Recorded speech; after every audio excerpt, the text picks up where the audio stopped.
ಕೆಣಕಿದ ಪಾಕಿಸ್ತಾನಕ್ಕೆ ಈಗ ತ್ರಿಶಕ್ತಿಗಳ ದಾಳಿ. ರಣರಂಗಕ್ಕೆ ಮೂರು ಸೇನಾ ಪಡೆಗಳು ಕೂಡ ಇಳಿದಿವೆ. ಮಿಸೈಲ್ ಡ್ರೋನ್ ದಾಳಿಯನ್ನ ನಡೆಸ್ತಾ ಇರುವಂತಹ ಭೂಸೇನೆ. ಇನ್ನು ಪಾಕಿಸ್ತಾನದಲ್ಲಿ ಈಗಾಗಲೇ ಗರ್ಜಿಸೋಕೆ ವಾಯುಸೇನೆ ಸಹ ಆರಂಭ ಮಾಡಿಯಾಗಿದೆ. ಮಗದೊಂದು ಕಡೆಯಲ್ಲಿ ಪಾಕ್ ಜಲಮಾರ್ಗದತ್ತ ಸಾಗ್ತಾ ಇದೆ ಯುದ್ಧ ನೌಕೆ. ಒಮ್ಮೆಲೆಗೆ ಹ್ಯಾಟ್ರಿಕ್ ಶಾಕ್ ಅನ್ನ ಪಾಕಿಸ್ತಾನಕ್ಕೆ ಕೊಡ್ತಾ ಇದೆ. ತ್ರಿದಾಳಿಯನ್ನ ನಡೆಸಲಿಕ್ಕೆ ಭಾರತ ಮುಂದಾಗಿದ್ದು, ಕೆಣಕಿದ ಪಾಕಿಸ್ತಾನಕ್ಕೆ ಇವತ್ತು ರಾತ್ರಿಯೇ ಮಾರಿ ಹಬ್ಬ. ಪಾಕ್ ಮೇಲೆ ಭೂದಾಳಿ, ವಾಯುದಾಳಿ, ನೌಕಾ ದಾಳಿಯನ್ನ ನಡೆಸೋ ಮೂಲಕವಾಗಿ ಪಾಕ್ನ ಆ ಕಡೆ ಈ ಕಡೆ ಅಲುಗಾಡ್ಲಿಕ್ಕೂ ಕೂಡ ಬಿಡದೆ ವಿಲವಿಲ ಅಂತ ನರಳುವಂತಹ ಪರಿಸ್ಥಿತಿ. ಮಿಸೈಲ್ ಡ್ರೋನ್ ದಾಳಿ ನಡೆಸ್ತಾ ಇದೆ ಭೂಸೇನೆ. ವಾಯು ದಾಳಿಯನ್ನ ಈಗಾಗಲೇ ಪಾಕಿಸ್ತಾನದಲ್ಲಿ ಆರಂಭ ಮಾಡಿ ಗರ್ಜಿಸ್ತಾ ಇದೆ ವಾಯುಸೇನೆ. ಪಾಕ್ನ ಜಲಮಾರ್ಗದತ್ತ ಈಗ ಯುದ್ಧ ನೌಕೆಗಳು ಕೂಡ ನುಗ್ಗಿ ಸಾಕ್ತಾ ಇವೆ. ಬಗ್ಗು ಬಡಿಯೋದೊಂದೇ ಬಾಕಿ.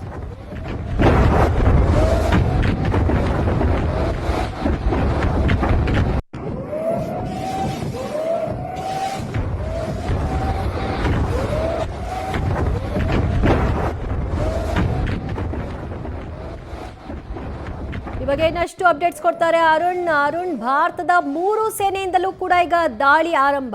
ಒಂದೊಂದನ್ನೇ ತಡ್ಕೊಳಕ್ ಆಗ್ತಿಲ್ಲ. ಮೂರು ಅಟ್ ಎ ಟೈಮ್ ಅಂತ ಅಂದ್ರೆ ಹೇಗಿರುತ್ತೆ ಚಳಿ ಬಿಡಿಸೋ ಕೆಲಸ? ಇಲ್ಲಿವರೆಗೂ ಎರಡು ಆಗ್ತಾ ಇತ್ತು ದಿವ್ಯಾ. ಒಂದು ನಮಗೆ ಏರ್ ಫೋರ್ಸ್ ಮೂಲಕವಾಗಿ ಆಗ್ತಾ ಇತ್ತು, ಇನ್ನೊಂದು ಕಡೆಗೆ ಆರ್ಮಿ ಗ್ರೌಂಡ್ ಭೂದಳದ ಮೂಲಕವಾಗಿ ಆಗ್ತಾ ಇತ್ತು, ವಾಯುದಳದ ಮೂಲಕವಾಗಿ ಆಗ್ತಾ ಇದ್ದಿದ್ದು. ಆದರೆ ನೌಕಾದಳದ ಮೂಲಕವಾಗಿ ಇಲ್ಲಿವರೆಗೂ ಆಗಿರಲಿಲ್ಲ. ನೀವು ಜಸ್ಟ್ ಕಾರ್ಗಿಲ್ ಸಂದರ್ಭದಲ್ಲಿ ನೋಡ್ಕೊಳ್ಳಿ. ಕಾರ್ಗಿಲ್ ಟೈಮಲ್ಲೂ ಕೂಡ ನಾವೇನು ಮಾಡಿದ್ವಿ, ಸಂಪೂರ್ಣವಾಗಿ ಬಂದ್ ಮಾಡುವಂಥ ಕೆಲಸವನ್ನು ಮಾಡಿದ್ವಿ. ಜಲಮಾರ್ಗದಲ್ಲಿ ಯಾವುದೇ ರೀತಿಯಾಗಿ ಪಾಕಿಸ್ತಾನಕ್ಕೆ ಏನು ತಲುಪದೇ ಇರೋ ರೀತಿಯಲ್ಲಿ ಬ್ಲಾಕ್ ಮಾಡಿಟ್ಟಿದ್ವಿ ನಾವು. ಈಗ ಅದಾದ ನಂತರ ನಾವು ಜಲಮಾರ್ಗವನ್ನು ಪಾಕಿಸ್ತಾನಕ್ಕೆ ಸಂಪೂರ್ಣವಾಗಿ ಕಟ್ಟಿ ಹಾಕುವಂಥ ಕೆಲಸವನ್ನು ಅದ್ಭುತವಾಗಿ ಮಾಡ್ತಾ ಇದ್ವಿ. ಯಾಕೆ ಅಂತಂದರೆ, ನನ್ನ ಸಹೋದ್ಯೋಗಿ ಆಮೇಲೆ ಬಂದು ಹೇಳ್ಬೋದು ಆ ವಿಚಾರದಲ್ಲಿ ಕಾರವಾರದಿಂದ. ಅವ್ನು ಲಾಸ್ಟ್ ಒಂದು ವೀಕಿಂದನೂ ಕೂಡ ಹೇಳ್ತಾ ಇದ್ರು ಹೇಗೆ ತರಬೇತಿ ನಡೀತಾ ಇತ್ತು, ಯಾವ ರೀತಿಯಾಗಿ ನಡೀತಾ ಇತ್ತು, ಯಾವ ರೀತಿಯಲ್ಲಿ ಹೋಗಿ ದಾಳಿಯನ್ನು ಮಾಡಬೇಕು ಅಂತ ಹೇಳಿ ರೆಡಿಯಾಗಿ ಕೂತ್ಕೊಂಡಿದ್ರು ನಮ್ಮೆಲ್ಲರೂ ಕೂಡ.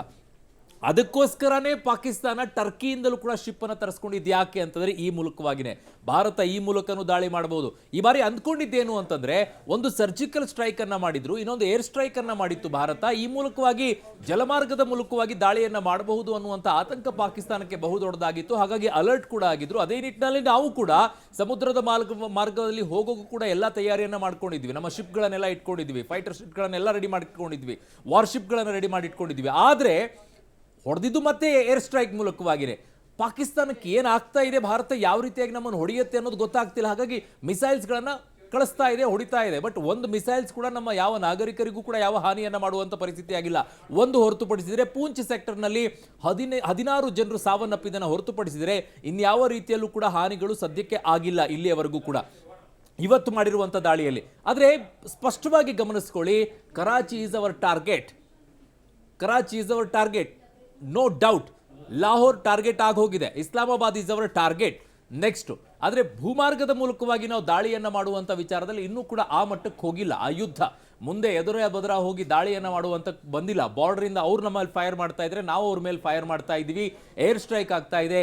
ನಿಜವಾದ ಯುದ್ಧ ಈಗಲೂ ಕೂಡ ಆರಂಭವಾಗಿಲ್ಲ ದಿವ್ಯಾ. ಯಾಕೆ ಅಂತಂದರೆ, ನಾವು ಕಾರ್ಗಿಲಲ್ಲಿ ಹೇಗೆ ಯುದ್ಧವನ್ನು ಮಾಡಿದ್ವಿ, ಹಿಂದೆ ನಡೆದಂಥ ಹೇಗೆ ಯುದ್ಧಗಳಿತ್ತು, ಅವುಗಳನ್ನೆಲ್ಲ ನೋಡಿರುವಂಥ ರೀತಿಗಳನ್ನು, ಅವುಗಳನ್ನ ಓದಿರುವಂಥ ರೀತಿಗಳಲ್ಲಿ ಇನ್ನೂ ಯುದ್ಧ ನಿಜವಾಗಿಯೂ ಆಗಿಲ್ಲ. ಈಗಿರುವಂಥ ಟೆಕ್ನಾಲಜಿಗಳಲ್ಲಿ ಯುದ್ಧ ಬೇರೆ ರೀತಿಯಲ್ಲಿ ನಡೀತಾ ಇದೆ. ಇನ್ನೂ ಒಂದು ಹಂತಕ್ಕೆ ಹೋಗುವಂಥ ಸಾಧ್ಯತೆ ಇದೆ. ನನಗಿರುವಂಥ ಭಯ ಏನು ಅಂತಂದರೆ, ಪಾಕಿಸ್ತಾನಕ್ಕೆ, ಆ ಕಂಟ್ರಿ ಪಾಕಿಸ್ತಾನಕ್ಕೆ ಕೆಮಿಕಲ್ ವಾರ್ ಏನಾದರೂ ಮಾಡಿಬಿಡುತ್ತಾ ಅಂತ ಹೇಳಿ. ಅದೊಂದೇ ನನಗಿರುವಂಥ ಭಯ. ಪಾಕಿಸ್ತಾನ ನಂಬುವಂಥ ಪರಿಸ್ಥಿತಿಯಲ್ಲಿಲ್ಲ. ಕಾರಣ ಅವರು ಮಿಸೈಲ್ಸ್ಗಳನ್ನು ಬಿಟ್ಟು ಕೆಮಿಕಲ್ ವಾರನ್ನು ಮಾಡಿದರೆ ಯಾವ ಪರಿಸ್ಥಿತಿಗೆ ಹೋಗುತ್ತೆ ಅಂತೇಳಿ. ಆ ನಿಟ್ಟಿನಲ್ಲಿನೇ ಬೇರೆ ರಾಷ್ಟ್ರಗಳು ಈಗ ಆ ಭಯದಲ್ಲಿರುವಂಥದ್ದು. ಪಾಕಿಸ್ತಾನ ಆ ಹಂತಕ್ಕೂ ಕೂಡ ಹೋಗಬಹುದು ಅಂತ ಹೇಳಿ. ಕಾರಣ ಪಕ್ಕದಲ್ಲಿರುವಂಥ ಕಂಟ್ರಿ ಚೀನಾ ಜೊತೆಗೆ ಅವ್ರ ಜೊತೆಗೆ ಫ್ರೆಂಡ್ಶಿಪ್ ಇರೋದ್ರಿಂದ ಅದು ಏನು ಬೇಕಾದರೂ ಮಾಡಬಹುದು ಅನ್ನೋ ನಿಟ್ಟಿನಲ್ಲಿ. ಸೊ ಈಗ ಸದ್ಯಕ್ಕೆ ನೌಕಾ ದಳದ ಮೂಲಕವಾಗಿ ಈಗ ನಡೀತಾ ಇದೆ. ಕರಾಚಿಯ ಜೊತೆಗೆ ಹೋರಾಟ ನಡೀತಾ ಇದೆ. ಇಸ್ಲಾಮಾಬಾದ್ ಮೇಲೂ ಕೂಡ ಟಾರ್ಗೆಟ್ ನಡೀತಾ ಇದೆ. ಇನ್ನು ಏನೆಲ್ಲ ಬೆಳವಣಿಗೆಗಳಾಗುತ್ತೆ, ಭಾರತ ಯಾವ ಹೆಜ್ಜೆಯನ್ನು ಇಡುತ್ತೆ ಅನ್ನುವಂಥದ್ದನ್ನ ನೋಡೋಣ. ಕೆಲವೇ ಕ್ಷಣಗಳಲ್ಲಿ ಕೂಡ ಅದು ಮಾಹಿತಿಗಳು ಬರುತ್ತಿವೆ. ಇಷ್ಟು ದಿನ ತನ್ನ ಕೈಯಲ್ಲಿ ನ್ಯೂಕ್ಲಿಯರ್ ಇದೆ ಅನ್ನೋದನ್ನೇ ಹೇಳೋ ಮೂಲಕವಾಗಿ ಬೆದರಿಕೆ ಅಸ್ತ್ರವನ್ನ ಪ್ರಯೋಗ ಮಾಡ್ತಾ ಇತ್ತು ಪಾಕಿಸ್ತಾನ. ಅದಕ್ಕೀಗ 3 ಸೇನಾ ದಾಳಿಗಳು ಕೂಡ ಆರಂಭ ಆಗಿದೆ. ಈಗ ಏನು ಮಾಡಬಹುದು ಪಾಕಿಸ್ತಾನ? ಅದು ತೋಚದೆ ದಿಕ್ಕಾಪಾಲಾಗಿ ಏನೇನೋ ವರ್ತಿಸ್ತಾ ಇರೋದ್ರಿಂದ ಅಂತಹ ಆಪತ್ತುಗಳು ಇರಬಹುದಾ? ಅದನ್ನು ನಿರೀಕ್ಷೆ ಮಾಡಬಹುದಾ? ಪಾಕಿಸ್ತಾನದ ಮುಂದೆ ಇರುವಂಥ ಆಪ್ಷನ್ಸ್ಗಳು ಇಷ್ಟೇ. ಒಂದು, ಭಾರತದ ಜೊತೆಗೆ ಹೋರಾಟವನ್ನು ಮಾಡಬೇಕು. ಏನಾದರೂ ಮಾಡಿ ನಾನು ಸಾಯ್ತೇನೋ ಬದುಕ್ತೇನೋ ಒಟ್ಟಿನಲ್ಲಿ ಹೋರಾಟ ಮಾಡಬೇಕು, ನಾನು ಹೋರಾಟ ಮಾಡೋಣ, ನನ್ನ ಜನರಿಗೆ ಉತ್ತರ ಕೊಡಬೇಕು ಅನ್ನೋ ನಿಟ್ಟಿನಲ್ಲಿ ಬರಬಹುದು, ಗೋಗರಿಬಹುದು. ನಮ್ಮ ದೇಶದಲ್ಲಿ ಭಾರತ ಸರ್ಕಾರ ಏನು ನಾವು ದಿಟ್ಟವಾಗಿ ನಿರ್ಧಾರವನ್ನು ತೆಗೆದುಕೊಳ್ತಾ ಇದ್ದೀವಿ, ಇಡೀ ದೇಶ ಎಲ್ಲ ಪಕ್ಷಗಳು ಕೂಡ ನೀವು ಹೋಗಿ ನಾವು ನಿಮ್ಮ ಜೊತೆಗೆ ಇದ್ದೀವಿ ಅಂತ ಹೇಳ್ತಾ ಇದ್ದೀವಿ. ಆದರೆ ಪಾಕಿಸ್ತಾನದಲ್ಲಿ ಆ ಪರಿಸ್ಥಿತಿ ಇಲ್ಲ. ಆ ಸರ್ಕಾರ ಜೊತೆಗೆ ನೀವು ಭಾರತ ಜೊತೆಗೆ ಯುದ್ಧ ಮಾಡಿ ಅಂತಂದಾಗ ಅಲ್ಲಿರುವಂಥ ಜನ ಬೇಡ್ರಿ ಯಾಕ್ರಿ ಅಂತ ಸಂದರ್ಭದಲ್ಲಿ ಹೋಗ್ತಾ ಇದ್ದೀರಾ. ಕಾರಣ ಅವರ ಆರ್ಥಿಕ ಪರಿಸ್ಥಿತಿ ಆಗೋ ಆ ಪರಿಸ್ಥಿತಿಯಲ್ಲಿದೆ. ಹಾಗಾಗಿ ಆ ನಿಟ್ಟಿನಲ್ಲಿ ಆ ಸಪೋರ್ಟ್ ಕೂಡ ಪಾಕಿಸ್ತಾನಕ್ಕಿಲ್ಲ. ಈಗ ಪಾಕಿಸ್ತಾನಕ್ಕಿರೋದು ಒಂದೇ, ಭಾರತದ ಜೊತೆಗೆ ಮಾಡು ಇಲ್ಲ ಮಡಿ. ಇದು ಎರಡನೇದು, ಅಮೆರಿಕ ಜೊತೆಗೆ ಮಾತುಕತೆಯನ್ನ ಮಾಡಬೇಕು, ಅಮೆರಿಕ ಮೂಲಕವಾಗಿ ಭಾರತಕ್ಕೆ ನೋಡಿ ಒಂಚೂರು ಬಿಡಿ ಈ ರೀತಿಯಾಗಿ ಭಿಕ್ಷೆ ಕೇಳುವಂತ ಪರಿಸ್ಥಿತಿಗೆ ಹೋಗ್ಬೇಕು. ಇವೆರಡೇ ಆಪ್ಷನ್ ಇರುವಂತದ್ದು. ಈ ಆಪ್ಷನ್ ಅನ್ನ ಯಾವ್ದು ಆಯ್ಕೆ ಮಾಡ್ಕೊಳ್ಳುತ್ತೆ ಪಾಕಿಸ್ತಾನ ಅನ್ನೋದು ಇವತ್ತು ರಾತ್ರಿ ಅಷ್ಟೊತ್ತಿಗೆ ಗೊತ್ತಾಗುತ್ತೆ. ದಿವ್ಯಾ, ರೈಟ್, ಜಸ್ಟ್ ಈಗ ನಾವೇನು ನೋಡ್ತಾ ಇದ್ದೀವಿ ಇದೆಲ್ಲ ಇಲ್ಲಿವರೆಗೂ ಆರಂಭಿಕ ಹಂತ. ಇದು ಯುದ್ಧದ ಮುನ್ಸೂಚನೆ ಅನ್ನೋ ರೀತಿಯ ಲಕ್ಷಣಗಳು ಅಲ್ಲಿವರೆಗೂ ಹೋಗ್ತಿಲ್ಲ ಅನ್ನೋ ಲೆವೆಲ್ಗಿತ್ತು. ಬಟ್ ಈಗ ಯುದ್ಧಕ್ಕೆ ಮುನ್ನುಡಿ ಬರೆದಾಗಿದೆ, ಅದನ್ನು ಅಧಿಕೃತವಾಗಿ ಹೇಳೋದೊಂದು ಬಾಕಿ ಇದೆ ಅನ್ನುವ ಸೂಚನೆ ಕೊಡ್ತಾ ಇದೆಯಾ? ಅದು ಇವತ್ತು ಡಿಸೈಡ್ ಆಗುತ್ತೆ ಅಂತ. ಇವತ್ತಿನ ರಾತ್ರಿ ಇದೆಯಲ್ಲ, ಈ ಸಂದರ್ಭ ಇನ್ನು 6-7 ಗಂಟೆ ಇದೆಯಲ್ಲ, ಇದು ಕ್ರೂಷಿಯಲ್ ಟೈಮ್ ಯಾವಾಗಿದ್ರೂ ಕೂಡ. ಈ ಟೈಮಲ್ಲಿ ಪಾಕಿಸ್ತಾನ ಮತ್ತು ಭಾರತದ ನಡುವೆ ಯುದ್ಧ ಯಾವ ರೀತಿಯಾಗಿ ನಡೆಯಕ್ಕೆ ಶುರು ಆಗುತ್ತೆ ಅನ್ನೋದರ ಮೇಲೆ ಡಿಪೆಂಡ್ ಆಗುತ್ತೆ ಇವತ್ತಿನ ಪೂರ್ಣ ಪ್ರಮಾಣದ ರಾತ್ರಿ.